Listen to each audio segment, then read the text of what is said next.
اب آپ مدینہ طیبہ جانا چاہیں تو ضرور جائیں، لیکن واضح ہے کہ حج کے احکام میں اس کا کوئی دخل نہیں۔ مدینہ الرسول صلی اللہ علیہ وسلم میں مسجد نبوی کی زیارت کے احکام۔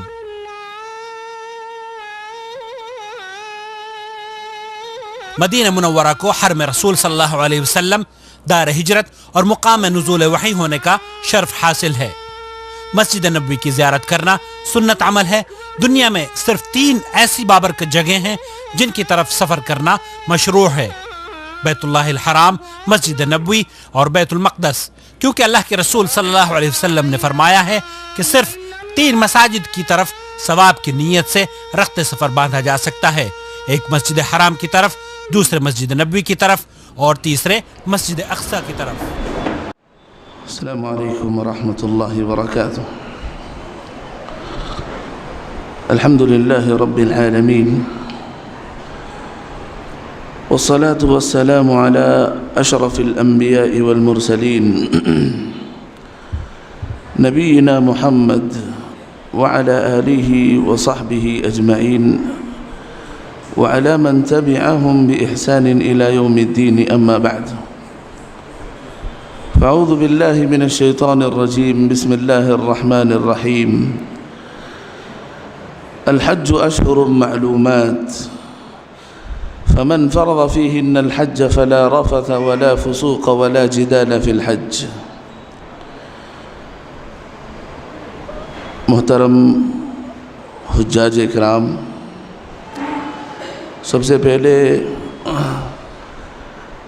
اللہ رب العالمین کا آپ لوگ شکر ادا کریں کہ اللہ رب العالمین کا اس سال کے آپ لوگ انتخاب ہیں، اس کی گھر کی زیارت کے لیے، یوم عرفہ کے قیام کے لیے، مزدلفہ اور مشاعر میں دعا مانگنے کے لیے، منی میں قیام کرنے کے لیے اللہ رب العالمین نے اس سال آپ لوگوں کو انتخاب کیا۔ دیکھیے، حج کو جانا یہ میرا اور آپ کا کمال نہیں ہے، اللہ رب العالمین کی توفیق سے ہر چیز نصیب ہوتی ہے۔ کتنے لوگ ہیں جن کے پاس پیسہ ہے، جن کے پاس وقت ہے، لیکن صحت نہیں ہے۔ کتنے لوگ ہیں جن کے پاس وقت ہے، صحت ہے، پیسے نہیں ہیں۔ کتنے لوگ ایسے ہیں جن کے پاس پیسہ بھی ہے، صحت بھی ہے، لیکن وقت نہیں ہے۔ اللہ اکبر، اللہ رب العالمین نے آپ لوگوں کو صرف اور صرف اس کے فضل سے، اس کے کرم سے، اس کے احسان سے، اس کی عنایت سے حج کرنا نصیب فرمایا، حج میں جانا نصیب فرمایا۔ دیکھیے، ہم لوگ جب مدینہ میں پڑھ رہے تھے تو وہاں سے 400 کلومیٹر مکہ ہے۔ سبحان اللہ، میرے کتنے ساتھی تھے جو بغیر حج کے آ گئے، بغیر حج کے وہ ہندوستان آ گئے۔ وہ 4 سال ہو، 8 سال ہو یا 12 سال ہو دکتورہ کی، اس میں وہ حج نہیں کر پائے۔ حالانکہ وہ مدینے میں تھے، سعودی عربیہ میں تھے، لیکن انہیں حج نصیب نہیں ہوا۔ تو مطلب یہ کہ جو آپ حج میں جا رہے ہیں یہ خالص اللہ کی طرف سے ہے، اللہ کی توفیق سے ہے، اللہ کی خاص مدد سے ہے۔ تو لہٰذا حجاج کو اللہ رب العالمین نصیحت کرتے ہوئے کہتا ہے، فمن فرض فیہن الحج، اے لوگوں جن پر حج فرض ہو جائے، جو اپنے آپ پر حج لازم کر لے تو انہیں کیا کرنا چاہیے؟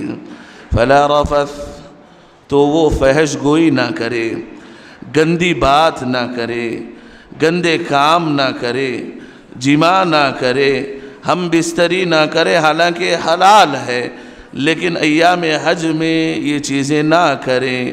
فلا رفث ولا فسوق، گالیاں نہ دے، فحش گوئی نہ اختیار کرے، جدل و جدال نہ کریں، لڑائی جھگڑا نہ کریں۔ ولا جدال فی الحق، اور اسی طرح لڑائی جھگڑا، جو بھی گناہ کے کام ہیں انسان ان ایام میں روک لیں۔ تو یہ اللہ رب العالمین کی طرف سے نصیحت ہے، علماء کی نصیحت نہیں، میری نصیحت نہیں، یہ اللہ کی طرف سے نصیحت ہے کہ اے حجاج، اے حاجیوں کی جماعت، جب اللہ نے آپ کو انتخاب کیا، جب اللہ کے آپ مہمان ہیں، اللہ کے گھر جا رہے ہیں، تو یاد رکھو گندی بات نہ کرو، جھوٹ نہ بولو، غیبتیں سال بھر چل رہی تھی اسے چھوڑ دو، یہ جو دوسروں کو غلط ناموں سے، یہ جتنی بھی غلطیاں ہیں جسے غلط نام دے سکتے ہیں وہ ساری غلطیاں چھوڑ دو۔ اسی وجہ سے اللہ کے نبی نے فرمایا من حج للہ فلا رفث ولا فسوق، جو انسان اللہ کے لیے حج کرتا ہے جس میں فحش گوئی نہ ہو، جس میں لڑائی جھگڑا نہ ہو، جس میں غلطی نہ ہو، رجع کیوم ولدتہ امہ، اللہ اکبر، تو وہ حج سے ایسے ہی لوٹے گا جیسے ایک دودھ پیتا یا نومولود بچہ یا اپنے ماں کے پیٹ سے نکلنے والا بچہ جس کے گناہ کا دفتر بالکل خالی ہوتا ہے، جس کے گناہ کے دفتر میں ایک بھی گناہ نہیں ہوگا، ویسے ہی ایک حاجی بغیر غلطی کے، بغیر فسق و فجور کے، بغیر لڑائی جھگڑے کے حج کر کے نکلتا ہے تو اللہ رب العالمین اس کے گناہوں کے دفتر کو صاف کر دیتے۔ دیکھیے اللہ کے پاس ہم یہی چاہتے ہیں کہ اللہ رب العالمین کے دربار میں جب قبر میں ہم دفنائے جائیں تو ہمارے نام اعمال صاف ہوں، کوئی گناہ نہ ہو جس سے ہمیں عذاب ہو۔ اللہ کے دربار میں جائے ہم یہ چاہتے ہیں کہ اللہ رب العالمین ہمیں انعامات دے، ہمیں اپنے فضل سے نوازیں، جنت دے۔ تو اللہ رب العالمین مغفرت کی بات کرتا ہے، اللہ رب العالمین گناہوں کے معافی کی بات کرتا ہے، اللہ رب العالمین اس حج کے وجہ سے ہمارے سارے گناہ کو چھوٹے ہو یا بڑے معافی کی بات کرتا ہے۔ دیکھیے یوم عرفہ کے دن شیخ بتا رہے تھے، اللہ شیخ کو صحت دے، یوم عرفہ کے دن عبداللہ ابن مبارک رحمۃ اللہ علیہ سفیان الثوری رحمۃ اللہ علیہ کے پاس جاتے ہیں، کیا دیکھتے ہیں سفیان ثوری رو رہے ہیں، ہاتھوں کو اٹھائے رو رہے ہیں، اتنا رو رہے ہیں کہ ان کی داڑھی بھیگ چکی ہے۔ چنانچہ جیسے ہی دعا ختم ہوئی، عبداللہ ابن مبارک یہ بھی بڑے تابعین علماء میں سے ہیں، اور سفیان الثوری یہ بھی بڑے علماء میں سے ہیں۔ عبداللہ ابن مبارک کہتے ہیں سفیان کیوں رو رہے ہیں، اے امام کیوں رو رہے ہیں؟ دیکھیے کتنا پیارا جواب ہے۔ سفیان الثوری رحمۃ اللہ علیہ کہتے ہیں میں آج کا سب سے بڑا بدنصیب اس انسان کو سمجھتا ہوں۔ سنیں، کہتے ہیں آج کا یوم عرفے کے دن آج کا سب سے بڑا بدنصیب انسان وہ ہے جو وہ یہ سمجھے کہ آج میں اللہ کے دربار میں معاف نہیں کیا جاؤں گا۔ آج میرے گناہ کیسے بھی ہوں، کتنے بھی ہوں، کس طرح کے بھی ہوں، اگر بندہ گنہگار بندہ عرفے کے دن بھی یہ سوچے کہ آج میں معاف نہ کیا جاؤں گا تو سمجھ لو اللہ کے دربار میں سب سے بڑا بدنصیب انسان ہے۔ امام اوزاعی رحمۃ اللہ علیہ کہتے ہیں جو عرفے کا دن ہے، یہ عرفے کا دن سلف صالحین کی زندگی میں بڑا عظیم دن کہلاتا تھا۔ کیوں؟ اس لیے کہ سلف صالحین اس دن کے لیے اپنی دعائیں لکھ کر رکھتے تھے کہ ہاں میری یہ خاص ضرورت ہے، میں عرفے کے دن مانگوں گا، لکھ کر رکھتے تھے اس دعا کو میں عرفے کے دن مانگوں گا، اس دعا کو میں عرفے کے دن اللہ کے دربار میں مانگوں گا۔ یعنی اپنی زندگی میں ایک بار حج ہو رہا ہے تو ان دعاؤں کو، مسائل کو، تکالیف کو، جو بھی ہو اپنے زندگی کے لکھ کر رکھتے اور اسے عرفے کے دن کیا کرتے تھے۔ غالباً ابراہیم ابن ادہم رحمۃ اللہ علیہ کے بارے میں آتا ہے، میں بتا رہا ہوں ایک دن آنے والا ہے آپ کی زندگی میں جو سبحان اللہ ابن القیم نے کہا یہ مؤتمر عالمی ہے، ساری دنیا ایک جگہ جمع ہوگی، ساری دنیا کے لوگ جو پتہ نہیں کہاں کہاں سے آئے ہوں گے عرفے کے دن جمع ہوں گے۔ ابراہیم ابن ادہم رحمۃ اللہ علیہ غالباً کہتے ہیں کہ میں عرفے کے دن اللہ کے دربار میں دعا کرتا تھا، اللہم لا تجعل هذا آخر عہد بک، اے اللہ یہ جو حج ہے میری زندگی کا آخری حج مت بنا۔ کہتے ہیں ایسے میں اللہ کے ساتھ میں دعا کرتا تھا تو مجھے اللہ نے 40 حج نصیب فرمائے۔ کہتے ہیں جب آخری حج تھا، کہتے ہیں اللہ سے مجھے شرم آئی، اللہ سے مجھے شرم آئی، یہ دعا نہیں کیے، اس کے دوسرے سال ان کا انتقال ہو گیا، اس کے دوسرے سال ان کا انتقال ہو۔ یقین کے ساتھ اللہ پر مکمل بھروسہ رکھتے ہوئے آپ لوگوں پر ایک ایسا دن آنے والا ہے جس پر عرش والا ارحم الراحمین، خالق السماوات والارض، خالق جبار اللہ رب العالمین ہم لوگوں آپ لوگوں پر فخر کرتا ہے، فخر کرتا ہے فرشتوں کے سامنے۔ وہ دن آئے گا، آپ لوگ اس دن خوب عبادت کریں۔ جو چیز جو عنوان مجھے کہنے کے لیے بولا گیا ہے وہ ہے مدینے کی زیارت۔ عمومی طور پر یہ بات آپ لوگ ذہن میں رکھیں کہ حج کے سلسلے میں یا حج کے جو چیزیں ہیں اس سے مدینے کا کوئی تعلق نہیں، کوئی ریلیٹڈ نہیں ہے، کوئی جو ہے تعلق نہیں ہے۔ حج صرف اور صرف مکے کے سرزمین میں ہے، مکے میں ہی صرف حج کے جو مشاعر ہیں، واجبات ہیں، ارکان ہیں، ساری چیزیں، اور حج کے خاص ایام میں 5 یا 6 دن، اس کے بعد حج کا کوئی تعلق آپ باقی نہیں رہتا سوائے ایک طواف وداع کے۔ طواف وداع کے جو آپ جب نکلنا چاہ رہے ہیں تو تب آپ کریں گے۔ تو یہ سب سے پہلی چیز یہ رکھیں ذہن میں کہ حج کا تعلق، حج کے جو تعلق ہے وہ مدینے سے کوئی جڑا ہوا نہیں ہے۔ ہاں سلف صالحین کا طریقہ، ائمہ امت کا طریقہ، علماء کا طریقہ یہ ہے کہ وہ جب بھی مکہ آتے دور دراز سے، خواہ وہ ہندوستان سے ہو، افریقہ سے ہو، شام سے ہو، مغرب سے ہو، جہاں سے بھی آتے، مکے کی زیارت کے بعد وہ مدینے کی زیارت کے لیے نکلتے، مدینہ جاتے، مدینے کی زیارتیں کرتے۔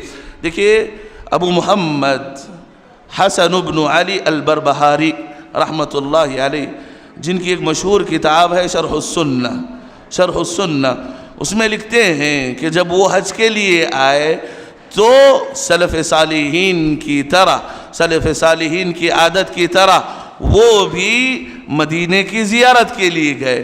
تو یہ کہنا کہ نہیں ہم کو مدینے میں کیا کام ہے، مدینے میں کیا کام ہے، مکے میں حج کریں گے یہیں سے نکل جائیں گے، یہ بھی غلط ہے۔ اللہ کے نبی نے فرمایا لا تشد الرحال الا الى 3 مساجد، 3 جگہ آپ سفر کے نیت سے سفر کر سکتے ہیں، 3 مساجد کے لیے آپ سفر کر سکتے ہیں۔ ایک مسجد حرام جہاں پر ایک نماز کتنے، کون بتائیں گے؟ ماشاءاللہ آپ لوگ جا رہے ہیں، ہاں 1 لاکھ، ایک نماز 1 لاکھ نماز کے برابر ہے۔ کہاں؟ مکے میں 1 لاکھ نماز کے برابر ہے۔ اچھا، اور اسی طرح مسجد نبوی میں اللہ کے نبی نے فرمایا 1000 نماز کے برابر ثواب ہے۔ اور اسی طرح مسجد اقصیٰ، اس میں اختلاف ہے، راجح قول یہ ہے کہ وہاں 500 نماز پڑھنے کا ثواب ہے۔ خیر ہم لوگ 2 مساجد جاتے ہیں تو مسجد میں جب نماز کے لیے جاتے ہیں 1 لاکھ، یا مسجد نبوی میں آپ نماز پڑھتے ہیں 1000، تو کیا یہ نمازیں صرف فرض کے لیے؟ نہیں، صلاۃ جو مطلق کہا گیا، عام لفظ ادا کیا گیا، صلاۃ مکتوبہ اگر کہا جاتا اس حدیث میں تو مطلب یہ ہوتا صرف آپ فرض نماز پڑھیں گے تو فرض نماز کے 1000 گناہ جو ہے آپ کو درجے ملیں گے، درجہ جو ہے 1000 گناہ آپ کو جو ہے ثواب ملا۔ نہیں، آپ نفل پڑھیں گے 1000 گناہ پائیں گے، 1000 گناہ جو ہے ثواب پائیں گے۔ صلاۃ جو ہے آپ قیام اللیل پڑھیں گے، ضحیٰ کی نماز پڑھیں گے، اشراق کی نماز پڑھیں گے، وطر کی نماز پڑھیں گے، سنت مؤکدہ پڑھیں گے، نوافل جو بھی پڑھیں گے، آپ کو مکمل 1000 سنتوں کا، 1000 وطر کا، 1000 نمازوں کا ثواب ملے گا۔ تو زیارت علماء نے دو تقسیم کیے ہیں، ایک یہ زیارت شرعیہ اور زیارت تاریخیہ۔ زیارت کے دو قسمیں، ایک یہ زیارہ شرعیہ، اس کا مطلب یہ کہ آپ اس زیارت سے آپ کو ثواب ملتا ہے، اس زیارت سے آپ کو ثواب ملتا ہے۔ زیارہ شرعیہ کہتے ہیں، شریعت میں یہ چیز، یہ زیارتیں داخل ہیں۔ اور زیارہ تاریخیہ، یہ تاریخ ہے کہ آپ جو ہے احد کی لڑائی یہاں لڑی گئی، اللہ کے رسول یہاں بیٹھتے تھے، اللہ کے رسول یہاں اٹھتے تھے، چلتے تھے، پھرتے تھے، اللہ کے رسول صلی اللہ علیہ وسلم نے چل کر جو ہے مسجد قباء گئے تھے۔ یہ جو تاریخی چیز ہے، اللہ کے رسول صلی اللہ علیہ وسلم جو ایک قبلتین کی طرف جو ہے وہاں قبیلہ تھا، وہاں جایا آیا کرتے تھے، اللہ صحابہ اکرام رضوان اللہ علیہ مجمعین، یہ تاریخی چیز ہیں۔ چلیے سب سے پہلے شروع کرتے ہیں زیارہ شرعیہ کیا کیا ہیں۔ زیارہ شرعیہ جس کی زیارت پر آپ کو ثواب ملتا ہے، تو سب سے پہلی چیز یہ کہ آپ مسجد نبوی میں جاتے ہیں اور وہاں جا کر نماز پڑھتے ہیں، تو یہ زیارہ شرعیہ ہے کہ وہاں نماز پڑھنے پر، وہاں کا صلہ سفر کرنے پر آپ کو ثواب ملتا ہے۔ جیسا کہ میں نے کہا، آپ کی ایک نماز 1000 نماز کے برابر ہے، 1000 گنا جو ہے آپ کو جو ہے سبحان اللہ فضیلت ملے گی۔ اور علماء نے لکھا ہے حدیث کے تحت، جماعت جتنی بڑھے گی اتنی آپ کو فضیلت ملے گی، اتنا زیادہ آپ کو فضیلت ملے گی۔ جیسا کہ آپ کو معلوم ہے مکے اور مدینے میں جماعت کے لوگوں کی کثرت ہوتی ہے، لوگوں کی کثرت ہوتی ہے، اور جتنے لوگ بڑھیں گے اتنا ثواب ہر سرک پر آپ کو لکھا جائے گا۔ یہ سب سے پہلی زیارت کہ آپ مسجد نبوی میں جا کر نماز پڑھیں۔ اور دوسری بقیع کی زیارت کرنا، بقیع میں جا کر جہاں پر 10,000 صحابہ، کتنے؟ 10,000 صحابہ، 90,000 تابعین، تاریخ لکھنے والوں کے جو ہے نسبت کرتے ہوئے کہتے ہیں کہ 10,000 صحابہ، 90,000 تابعین وہاں مدفون ہیں، وہاں دفن کیے گئے ہیں۔ وہاں اللہ رب العالمین جن سے راضی ہو گیا تھا، ایسے اجسام وہاں مدفون ہیں، تابعین تبع تابعین وہاں مدفون ہیں۔ امام مالک رحمۃ اللہ علیہ کی قبر وہاں جو ہے موجود ہے، تو وہاں جا کر وہاں کے لیے قبر والوں کے لیے دعا کرنا، یہ بھی جو ہے مشروع ہے، ثواب میں داخل ہے۔ یہ دوسری۔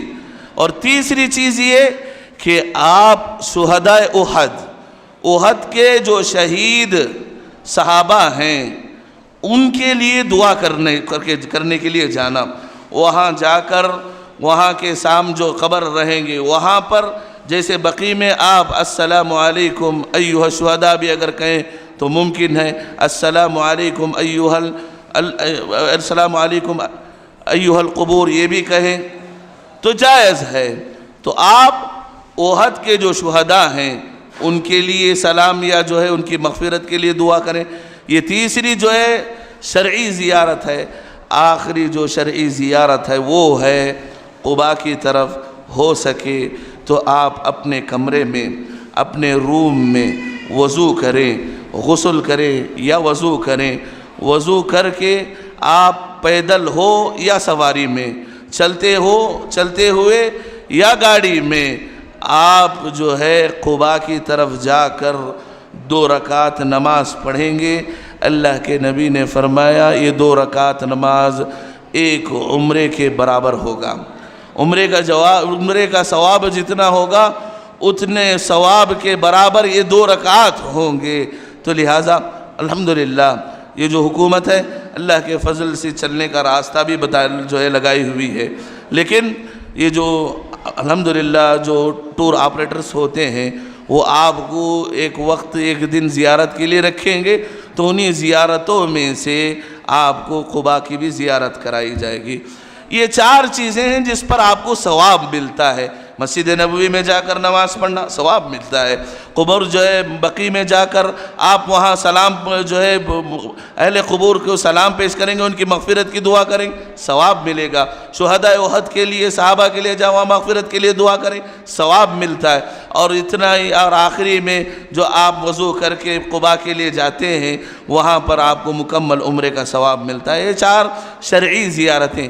اس کے علاوہ آپ جتنی بھی زیارتیں ہیں، خواہ وہ غمامہ کی جو زیارتیں ہیں، وہ آپ کو جو ہے احد کی جو لڑائی ہے اس کی تفاصیل ہیں، یا قبلتین کی جو مسجد ہے اس کی ہے، خندق کی جو مسجد ہے جامع الخندق وہ ہے، وہاں پر جو ہے آپ کا جو ہے جانا، یہ ساری چیزیں تاریخ سے متعلق رکھتی ہیں۔ یہ تاریخ انشاءاللہ جب ہم لوگ مدینے میں تھے، جانتے ہیں خالد چاچا وغیرہ بھی، مدینے کے جو سٹوڈنٹس ہوتے ہیں الحمدللہ وہ لوگ آپ لوگوں کو زیارت کراتے تھے، اور انشاءاللہ آپ ابھی بھی یہی ہوگا کہ وہاں جو ماجسٹر میں ہیں، جو ڈاکٹریٹ میں ہیں، وہی لوگ آپ کو زیارت کرائیں گے۔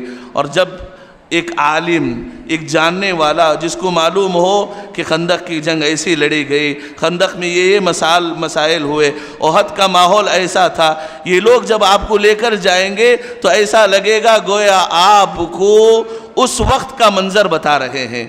تو انشاءاللہ، اور آپ اطمینان رکھیں، میں اس ٹور والوں کی طرف سے ایک بات کہنا چاہتا ہوں کہ ان کا تعلق میرا جو ہے بہت پرانا ہے، کہ جب ہم لوگ مدینے میں پڑھ رہے تھے، اس کے علاوہ اس کے بعد بھی جب ہم لوگ حج کرنے کے لیے گئے، ماشاءاللہ ان کو ہم نے جو ہے مینا میں پایا۔ مینا کا جو آخری ایام التشریق کے جو آخری تیسرے دن تھے، ماشاءاللہ 6 گھنٹے صبح میں 6 بجے سے ہم لوگ بیٹھے ہوئے تھے، ایک بندہ بھی نہیں سویا، حالانکہ رات میں جگے ہوئے تھے، کسی کو جاگنا تھا، اس کے باوجود ایک بندے کو بھی نیند نہیں آئی، 12 بجے تک پورے لوگ سن رہے تھے باتیں۔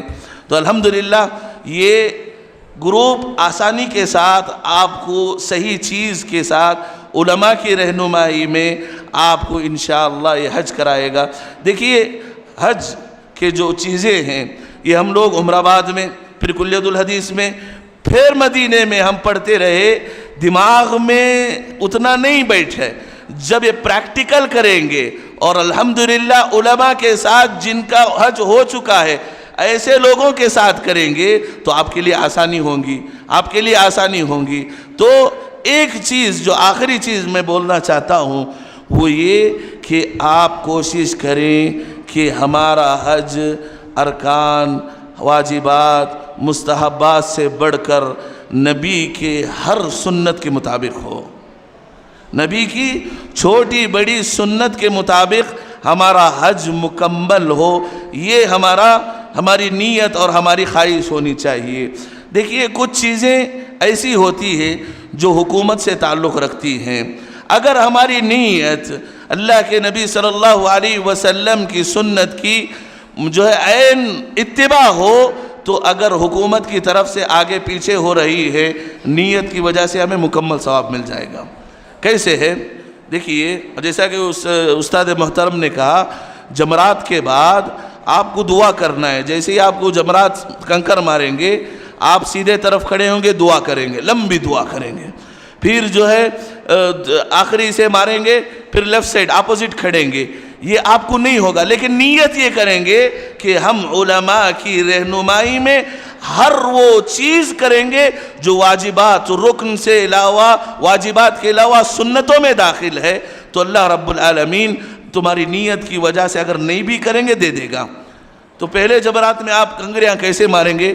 آپ جہاں کھڑے ہوں گے ماریں گے، چل جائے گا، ہو جائے گا، لیکن طریقہ، نبی کا طریقہ یہ ہے۔ ابن عمر رضی اللہ تعالی عنہ فرمایا، کہتے ہیں کہ اللہ کے نبی صلی اللہ علیہ وسلم کو میں نے دیکھا جمرات میں کہ کعبۃ اللہ لیفٹ سائڈ ہے، کہاں؟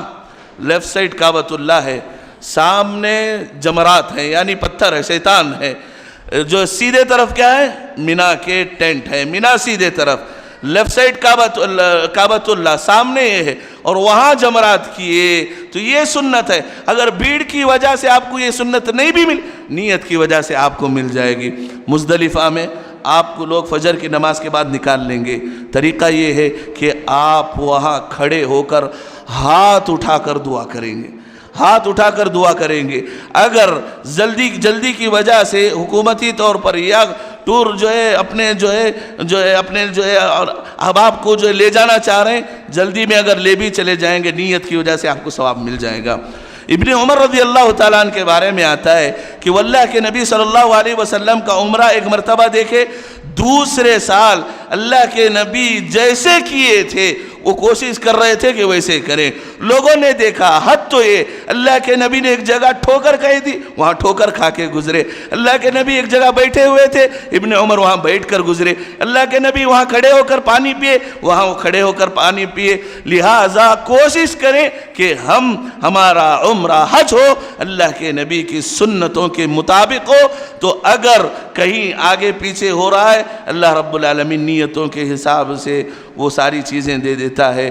ایک آخری بات، آخری بول کے بہت باتیں ہو گئی، تو ایک آخری بات کہہ رہا ہوں۔ لوگ جو ہے وہ جو گنبد خضرا ہے اس کی عظمت میں، یا اللہ کے نبی صلی اللہ علیہ وسلم کی قبر کی عظمت میں وہاں جا کر گنبد پر جو گنبد کے سامنے کھڑے ہو کر فوٹو نکالنا، یا نہیں تو روزے جو اللہ کے نبی صلی اللہ علیہ وسلم کی جو قبر ہے وہاں جا کر فوٹو نکالنا۔ اچھا، اللہ کے نبی صلی اللہ علیہ وسلم کی اگر قبر کی زیارت کریں گے تو کیسے سلام پڑھیں گے؟ السلام علیکم یا رسول اللہ صلی اللہ علیہ وسلم۔ اگر آپ کو دعا زیادہ کرنا ہے تو کتابوں میں موجود ہے، آپ اسے دیکھ کر کر سکتے ہیں۔ اور اگر اب سامنے جانا ہے، السلام علیکم یا امیر المؤمنین ابو بکر رضی اللہ عنہ، بس۔ اور اسی طرح اور تھوڑا سامنے جانا ہے، السلام علیکم یا امیر المؤمنین عمر بن الخطاب رضی اللہ عنہ، بس۔ اچھا، یہاں پر جو السلام علیکم یہاں کہا گیا ہے وہ توقیفی ہے۔ توقیفی کا مطلب یہ ہے کہ ہم کو یہی حکم دیا گیا ہے، آپ وہاں سے ہٹ کر آ کر اپنے گھر میں بیٹھ کر السلام علیکم یا رسول اللہ نہیں بول سکتے۔ کیوں؟ اس کا حکم ہمیں نہیں دیا گیا۔ تو شریعت جتنی بات کہتی ہے ہم اتنی دور جائیں گے۔ جہاں شریعت خاموش رہتی ہے یا دلیل ہمیں نہیں ملتی، ہمیں اچھا لگے دنیا والے کرے، بڑے عالم کرے، نہیں دین کا حصہ ہو سکتا۔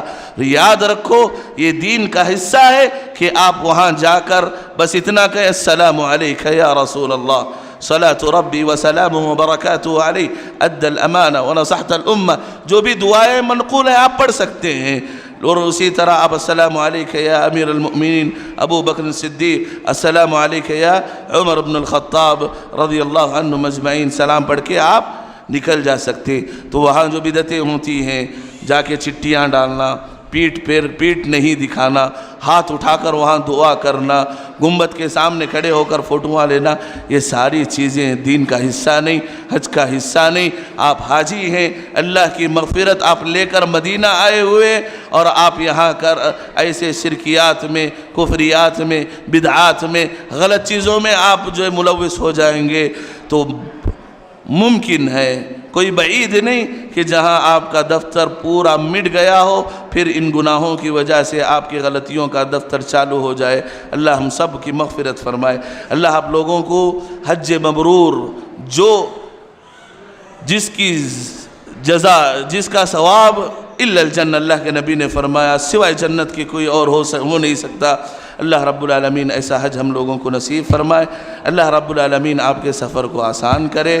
جس طرح خوشیاں سے یہاں جا رہے ہیں، اللہ رب العالمین آپ کو وہاں خوش رکھے، اور خوشی خوشی آپ کو اپنے گھروں اور اہل و عیال میں سکون کے ساتھ، اپنی حفاظت کے ساتھ، حج مبرور کے ساتھ آپ سب کو لوٹائے۔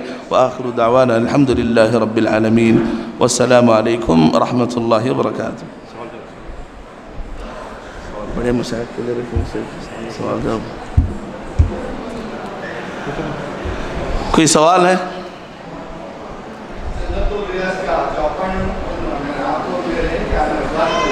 ہاں مینجمنٹ والے انشاءاللہ لیں گے۔ اللہ جزاک خیر دے آپ کو۔ ریاض الجنہ یہ جنت کا ٹکڑا ہے.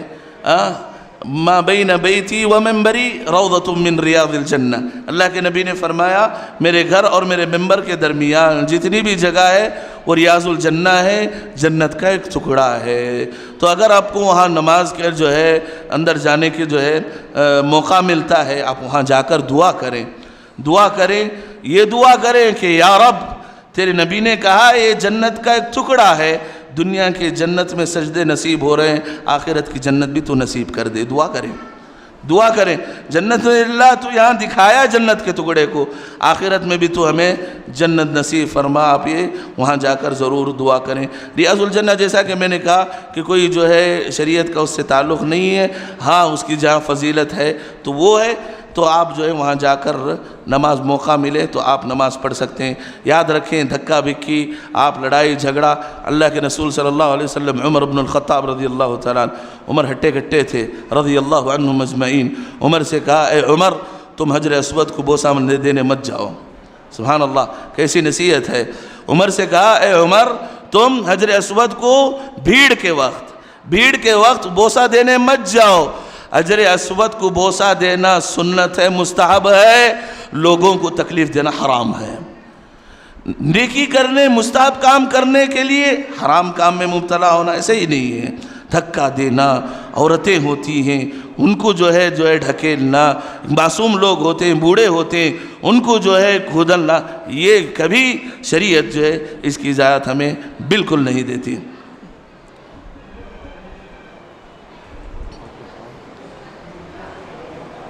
بس کریں.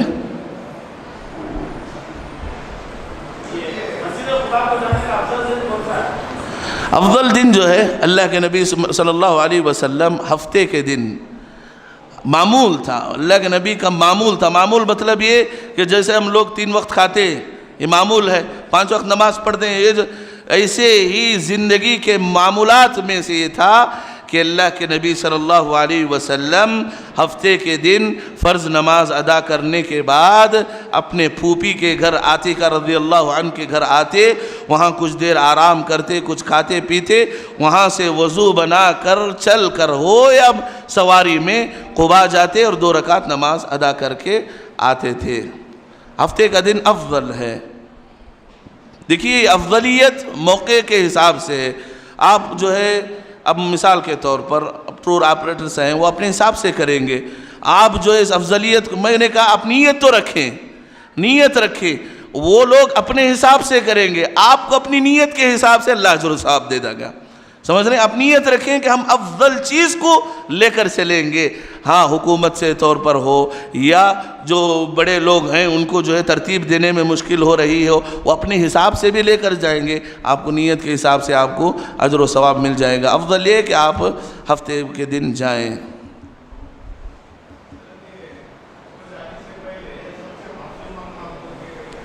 دیکھیے یہ جو ہے یہ اخلاقی فریضہ ہے. سمجھ رہے ہیں کہ نہیں؟ یہ اخلاقی فریضہ ہے. کیوں ہو سکتا ہے آپ بے نمازی تھے، آپ پر جو ہے کئی چیزیں واجب تھیں وہ نہیں کیے. آپ اللہ کے دربار میں جا کے 2 آنسو بہائیں، رب رحمان، ان 2 آنسوں سے آپ کی سارے غلطیاں دھو سکتا ہے. لیکن آپ کسی کا حق مارے ہیں، کسی کے جو ہے حق تلفی کیے ہیں، کسی کو گالی دیے ہوئے ہیں، کسی کا مال ہڑپ کر جو ہے آپ کھائے ہوئے رکھے ہوئے ہیں. اللہ رب العالمین جب تک ان کے حقوق آپ نہیں ادا کر دیں گے آپ کو معاف نہیں کرتا. حقوق اللہ معاف ہو سکتے ہیں 2 آنسوں سے. حقوق العباد جب تک ادائیگی نہیں کریں گے تب تک آپ کو معافی جو ہے نہیں ہوگی. اچھی چیز یہ ہے کہ ہم لوگ جاتے ہیں تو ہم لوگ کوشش یہ کریں کہ یہ دنیا میں رہتے ہوئے جاتے ہوئے فلاں سے ناراضگی ہے، آپ ان کو سلام دعا کر کے نکل جائیں. یا نہیں تو آپ کا پیسہ، دوسروں کا پیسہ آپ کے پاس ہے، آپ یقین دلا کر جائیں کہ ہم ضرور دیں گے. بتائیں کہ ہم دیں گے، یعنی تو ہم اپنے بچوں کو وصیت کر کے جائیں گے، کیسے بھی ہو ہم آپ کا پیسہ ادا کر دیں گے.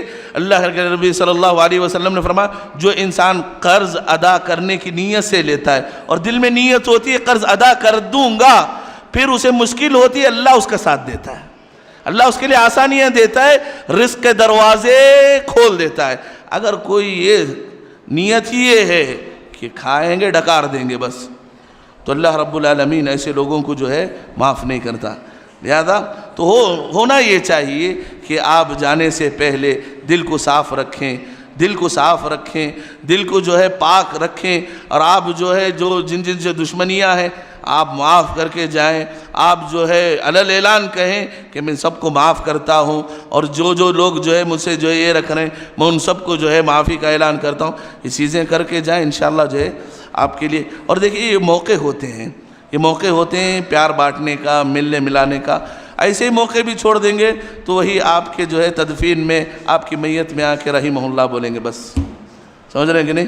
یہ اللہ موقع دیتا ہے، یہ حج ہو، عمرہ ہو، یہ جو ہے شادیاں ہوں، یہ موقع ہوتے ہیں خوشیاں بانٹنے، جو ہے ملنے ملانے کے. ایسے میں موقع گوا دیں گے رشتہ داروں سے تو جو ہے بہت مشکل رہے گا. اللہ رب العالمین ہمارے دلوں کو صاف رکھے. جن سے جو ہے دلیں روٹھے ہوئے ہیں اللہ رب العالمین ان کے لیے آسانیاں دے کہ ان جو ہے اپنے دلوں کو جوڑ لے اور محبت پیدا کر لے.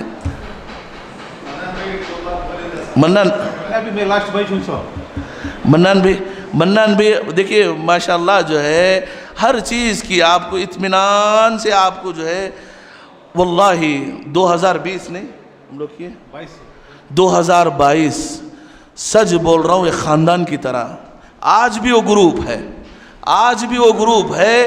جب آخری وقت تھا سارے لوگ رو رہے تھے جیسے ایک خاندان بچھڑ رہا ہے، ایک خاندان الگ ہو رہا ہے. 40 دن آپ لوگ ساتھ تھے. واللہ اس وقت ہم لوگ جب نکل رہے تھے منان بھائی کے جو گروپ نکل رہے تھے اکثر کے آنکھوں میں آنسو تھے کہ پتہ نہیں پھر کب ملیں گے. حد تو یہ ہے اس کے بعد یہ گروپ قائم تھا اور ملنے ملانے کے باتیں ہو رہی تھی. ابھی جو ہے اب خالد چچا پتہ نہیں 5-6 سال ہو گئے لیکن ابھی جڑے ہوئے ہیں. یہ خاندان کی طرح آپ ملیں گے. دیکھیں انشاءاللہ 1-2 دن لگے گے یا 1 ہفتہ لگے گا، اس کے بعد ایسے محسوس کرنے لگیں گے گویا آپ ایک چھت کے درمیان زندگی گزار رہے ہیں. ایک خاندان ہے، ایک جسم ہے. لہٰذا آپ اطمینان رکھیں، آپ اطمینان رکھیں. بس زیادہ سے زیادہ عبادت پر جو ہے زور دیں، عبادت کرنے کی کوشش کریں. اخیر میں فضیلت الشیخ محمد بن صالح العثیمین رحمۃ اللہ علیہ فرماتے ہیں کہ حاجی کو اپنے وطن لوٹ کر گناہوں کی طرف نہیں لوٹنا چاہیے، اور جب معصیت اور گناہ کی طرف دل مائل ہو تو اسے چاہیے کہ اپنے حج کے ایام کی یاد کو تازہ کر لے. ایسا کرنے سے اس کی یہ سنہری یادیں انشاءاللہ تعالی اسے معصیت اور گناہوں سے دور رہنے میں معاون و مددگار ثابت ہوں گی. اللہ تعالی سے دعا ہے کہ آپ کے حج کو حج مبرور بنا دے. والسلام علیکم ورحمۃ اللہ وبرکاتہ.